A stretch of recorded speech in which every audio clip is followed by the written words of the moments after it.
Good morning student. आज मैं आपको कक्षा 12 जीव विज्ञान का पहला चैप्टर जीवों में जनन पढ़ाने जा रही हूँ। इसके प्रीवियस वीडियो में हमने जनन के बारे में और जनन की विधियाँ जैसे कि अलैंगिक जनन और लैंगिक जनन के बारे में पढ़ा। ठीक है, तो आज हमें पढ़ना है पौधों में अलैंगिक जनन। जैसा कि हम जानते हैं जो बीजी पुष्पी पौधे होते हैं उनमें जनन बीजों के द्वारा होता है और उन बीजों से नए पौधे विकसित होते हैं। लेकिन पौधों में जो अलैंगिक जनन की विधियाँ होती हैं उसमें बीज के अलावा भी कुछ भागों से जनन होता है, उसी को हम बोलते हैं कायिक जनन, या इंग्लिश में इसको हम वेजिटेटिव रिप्रोडक्शन बोलते हैं। तो आइए हम जानते हैं कि वेजिटेटिव रिप्रोडक्शन होता क्या है। मातृ पौधे के कायिक अंग द्वारा नए पौधे का निर्माण कायिक जनन कहलाता है। मातृ पौधा या जनक पौधे के कायिक अंग, तो पौधे में हमें ये जानना है कि कायिक अंग होते क्या हैं। तो कायिक अंग किसी भी पौधे का जड़, तना और पत्ती, ये क्या कहलाता है? कायिक अंग। यानी कि जड़ से, तने से और पत्ती, इन तीनों में से किसी भी एक भाग से को लेकर अगर हम इसको आगे कायिक भाग को लेकर आगे पढ़ाते हैं तो इनसे एक नए पौधे का निर्माण होता है। जैसा हम चित्र में देखिए, ये कोई पौधा है, इसमें जड़, तना और पत्ती है। अगर हम इसका कोई भी कायिक अंग जैसे जड़, तना या पत्ती को लिए, काट के और फिर इसको हम भूमि में लगा दिए, फिर उससे जब नया पौधा बन जाता है तो वो क्या कहलाता है? कायिक पौधा। और इस विधि को हम कहते हैं कायिक प्रवर्धन। ठीक है, अब हमें पढ़ना है कि पौधों में जो जनन होता है, हमने पढ़ा कि कायिक जनन, अलैंगिक जनन और लैंगिक जनन। प्रीवियस वीडियो में हम लोगों ने अलैंगिक जनन और लैंगिक जनन के बारे में पढ़ लिया। अब हमें कायिक जनन के बारे में डिटेल से पढ़ना है। आपकी बुक में जो दिया है पौधों में कायिक जनन को डिटेल से पढ़ना है, तो इसको हम एक फ्लो चार्ट के द्वारा देखते हैं कि जो कायिक जनन होता है पौधों में वो दो तरह से होता है। पहला होता है प्राकृतिक यानी नेचुरल रूप में, और दूसरा होता है कृत्रिम यानी कि आर्टिफिशियल। जैसा कि नाम है, प्राकृतिक यानी स्वतः या स्वयं नेचर के द्वारा जो जनन हो, और कृत्रिम मतलब जो आर्टिफिशियल हो या मनुष्य के द्वारा हो। तो पौधों में जो कायिक जनन है वो प्राकृतिक है और कृत्रिम रूप में है। तो पहला प्राकृतिक रूप को हम कई भागों में डिवाइड किए हैं। तो उसमें जो सबसे पहला मेथड है हमारा जड़ों द्वारा, दूसरा है तनों द्वारा। तनों के द्वारा जो रिप्रोडक्शन होता है उसको भी हम कई भागों में बांटे हैं। तो पहला है यानी ए है प्रकन, जिसे हम राइजोम बोलते हैं। B घनकन, corm. सी सल्ककन, इसको बल्ब बोलते हैं। डी कंद, इसको हम ट्यूबर बोलते हैं। ई अंतःभूस्थारी, सकर। एफ ऊपरी भूस्थारी, रनर बोलते हैं इसे हम। जी है भूस्थारी, इसे स्टोलन कहते हैं। और एच है भूस्थारी का ऑफसेट। और ई है पत्र कलिकाओं द्वारा, बाइब्यूबिल्स। और जो फोर्थ है वो है पत्तियों द्वारा। तो ये सारी विधियाँ क्या हो गई? प्राकृतिक रूप में। फिर हमारी जो कृत्रिम विधि है उसमें पहली विधि होती है कलम लगाना यानी कि कटिंग, रोपड़ या पैबंद जिसको हम ग्राफ्टिंग बोलते हैं। तीसरा है शाखा बंधन या अंतस्चापन जिसे इनार्चिंग बोलते हैं। चौथा है कली लगाना, बडिंग। पांचवा है दाब लगाना, लेयरिंग। और छठवां है गुटी बंधन यानी कि गुटिंग। अब इन सारी विधियों को यानी कि प्राकृतिक विधि और कृत्रिम विधियों के प्रत्येक के अंतर्गत आने वाली प्रत्येक विधियों को हम डिटेल में पढ़ते हैं। तो जैसा हमने पहले बताया कि प्राकृतिक कायिक जनन का मतलब होता है स्वतः यानी प्राकृतिक रूप से पौधे का कोई अंग विकसित होकर नए पौधे को निर्माण करे। और दूसरा जो है कृत्रिम कायिक जनन, वो है मानव के द्वारा कोई भी एक पौधे का भाग हम काट के लगाते हैं तो वो कृत्रिम कायिक जनन कहलाता है। ठीक है, तो हम पहली प्राकृतिक कायिक जनन की विधियां पढ़ते हैं। पहला एग्जाम्पल है इसका, हमारा पहला जो विधि है वो है भूमिगत तना। भूमिगत तना यानी कि जो भूमि के अंदर होने वाली। तो भूमिगत तना यानी जमीन है, तो जमीन के अंदर कोई अगर हो तो उसको हम क्या कहते हैं? भूमिगत तना। इसका पहला जो एग्जाम्पल है वो है हमारा ट्यूबर, जिसका एग्जाम्पल है आलू। आलू कैसा है? एक भूमिगत तना है। अक्सर ये एग्ज़ाम में पूछा जाता है कि आलू तना है या जड़ है। तो हम आपको बता देते हैं कि जो आलू है वो तना है। क्यों? क्योंकि एक चीज़ आप लोग और जानिए इन सब चीज़ों को पढ़ने से पहले, जो तना होता है उसकी विशेषता होती है कि उसमें अलग अलग भाग होते हैं, जिसको मतलब एक संरचना होती है, तो दो दो भागों को जोड़ने वाला कहलाता है नोड। ठीक है, और दो नोड को जोड़ने वाली जो संरचना होती है वो क्या कहलाती है? Inter node. तो ये आप ध्यान दीजिएगा कि आलू में दो संरचनाएं होती हैं, नोड और इंटर नोड। ठीक है, तो आलू में आप देखे होंगे कि जो आलू का तना होता है वो भोजन के संग्रह होने की वजह से मोटा, मांसल और गोला हो जाता है। तो आलू में कुछ छोटी छोटी खाँच जैसी संरचना होती है, और उन कट वाले पार्ट्स में, खाँचों में एक कक्षस कलिकाएं होती जिसे आँख कहते हैं। ये इन आँखों से जब अनुकूल परिस्थिति आती है पौधे की, तो उनसे एक फिर नए पौधे यानी कक्षस कलिका का निर्माण होता है, और फिर उन कक्षस कलिका से एक नए पौधे का जन्म होता है। जैसे कि हमने यहाँ पे आलू लिया हुआ है, इसमें आप ध्यान से देखिए तो इसमें कुछ खाँचनुमा संरचना है, और इसमें छोटी छोटी जो दिख रही हैं उभार जैसी संरचना वो आँख हैं।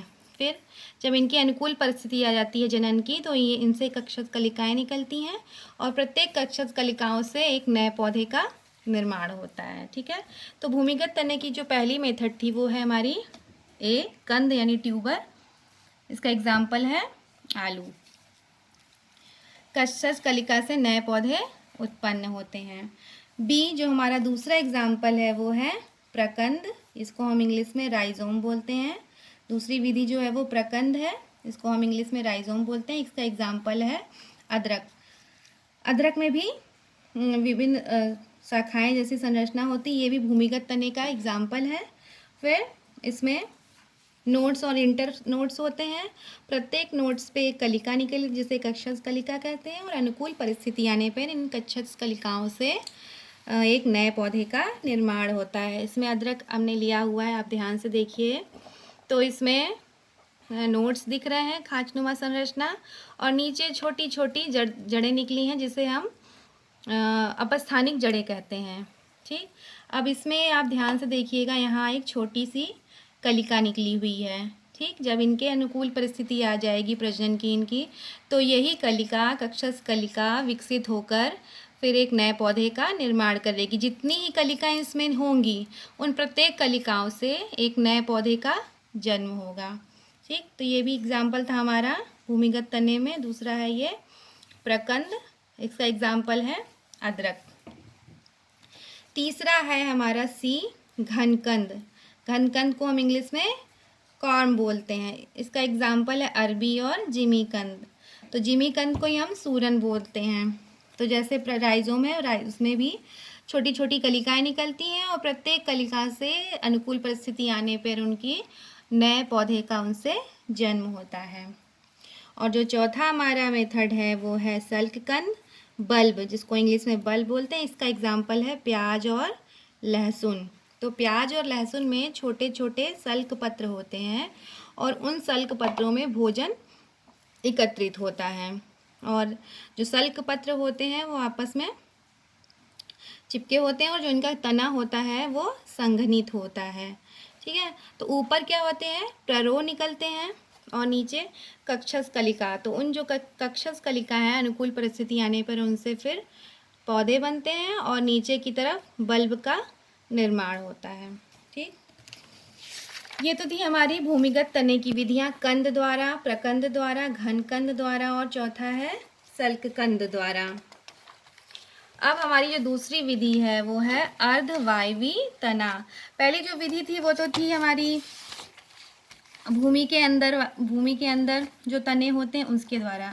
अब ये जो दूसरी विधि होगी वो क्या होगी? जमीन के ऊपर वाले भाग, जो तने का जो जमीन के ऊपर वाला भाग होता है उनसे कायिक प्रजनन होता है। तो इसका पहला मेथड है वो है ऊपरी भूस्तारी। इसको इंग्लिश में हम रनर बोलते हैं, और इसका एग्जाम्पल है दूब घास, जो मैदानों में घास हम देखते हैं वो। ठीक, तो यहाँ चित्र है दूब घास का।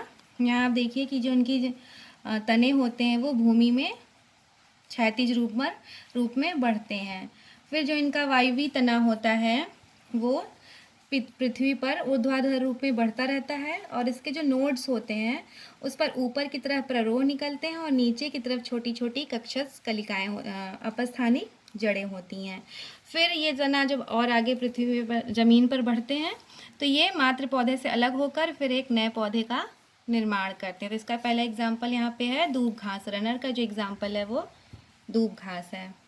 फिर अर्धवायवीय तने के अंतर्गत आने वाली दूसरी विधि है भूविस्तारी, जिसको इंग्लिश में हम स्टोलन बोलते हैं, और इसका एग्जाम्पल है स्ट्रॉबेरी। इसमें क्या होता है, हवा में जो नोड्स इंटर नोड्स होती हैं वो थोड़ा सा धरती पर जाकर ज़मीन में दब जाती हैं।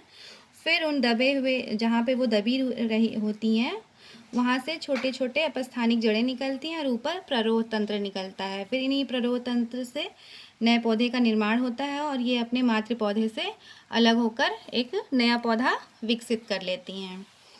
फिर इसकी हमारी तीसरी विधि है भूस्तारिका, जिसको हम ऑफसेट, इंग्लिश में हम ऑफसेट बोलते हैं। इसका एग्जाम्पल है जलकुंभी और पिस्टिया। तो भूस्तारिका के समान ही भूस्तारिका होते हैं, लेकिन इनमें जो नोड्स होते हैं, नोड्स और इंटर नोड्स होते हैं वो मोटे और मांसल होते हैं। तो इनके जो नोड्स होते हैं उसमें भी छोटी छोटे अपस्थानिक जड़ें नीचे की तरफ निकलती हैं और ऊपर की तरफ प्ररोह तंत्र होता है। फिर वहाँ से नई कलिका फूटती हैं। फिर पौधा पूरा विकसित होकर अपने मातृ पौधे से अलग हो जाता है। इस तरह से जो जलकुंभी है पूरे तालाब में फैल जाती है। इनमें जो कायिक जनन की विधि होती है जलकुंभी में वो बहुत तेज़ी से होती है। एक हमारी विधि जो है ये ई है अंतः भूस्तारिका सकर, ये छूट रही थी सकर। इसका एग्जाम्पल है पुदीना। इसमें क्या होता है, मातृ पौधे जो होते हैं उसमें जो अंदर की तरफ जो जड़ें जाती हैं वो उनसे फिर कक्षस कलिकाएँ निकलती हैं और नीचे की तरफ अपस्थानिक जड़ें निकलती हैं। फिर वहाँ उन्हीं प्ररोह से फिर नए पौधे का निर्माण होता है और वो मातृ पौधे से टूटकर अलग हो जाती हैं। फिर इनसे एक नया पौधा बनता है। तो ये हमारी हो गई तनों द्वारा कायिक जनन।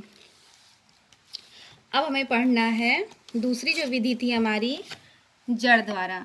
तो जड़ों द्वारा जो कायिक जनन की विधि होती है वो सतावर में होती है और डहेलिये में होती है। जो पृथ्वी के अंदर जड़ें होती हैं उनके किनारे भोजन के संग्रहण की वजह से मोटे हो जाते हैं और फूल जाते हैं। फिर उन फूले हुए भागों से जब अनुकूल परिस्थिति आती है तो उनसे एक नए पौधे का निर्माण होता है। ठीक है। फिर हमारी जो लास्ट मेथड है इसमें प्राकृतिक रूप से वो तीसरा है पत्तियों द्वारा या पत्ती द्वारा। इसका एग्जाम्पल है ब्रायोफिलम या अजूबा। तो आपने अगर अजूबा देखा होगा तो उसकी पत्ती चौड़ी होती है और मांसल होती है और उनके किनारों पर जो छोटी छोटी शिशु कलिकाएँ लगी होती हैं। फिर जब ये पौधा ज़मीन में सड़ जाता है या गिर जाता है तो इन छोटे छोटे शिशु कलिकाओं से फिर एक नए पौधे का जन्म होता है। ठीक है। तो ये सारे मेथड हमारे हो गए कायिक जनन के। प्राकृतिक और कृत्रिम में प्राकृतिक जनन की ये सारी विधियाँ हुई। पहला जड़ों द्वारा था, दूसरा तनों द्वारा था। तनों में हमने पढ़ा प्रकंद, जिसका एग्जाम्पल था अदरक। घनकंद जैसे सूरन था इसमें। सल्कंद का एग्जाम्पल है हमारा प्याज लहसुन। कंद का एग्जाम्पल है आलू। अंतः भूस्तारी का एग्जाम्पल था हमारा पुदीना। रनर का दूब घास और स्टोलन का है स्टोलन का क्या था, स्ट्रॉबेरी। और ऑफसेट का जलकुंभी। तीसरा एग्जाम्पल हमारा, तीसरा जो मेथड था वो पत्र कलिकाओं द्वारा और चौथा था पत्तियों, जिसका था ब्रायोफिलम या अजूबा। तो आज के लिए इतना ही। कल की क्लास में हम लोग कृत्रिम जनन के बारे में पढ़ेंगे। Thank you.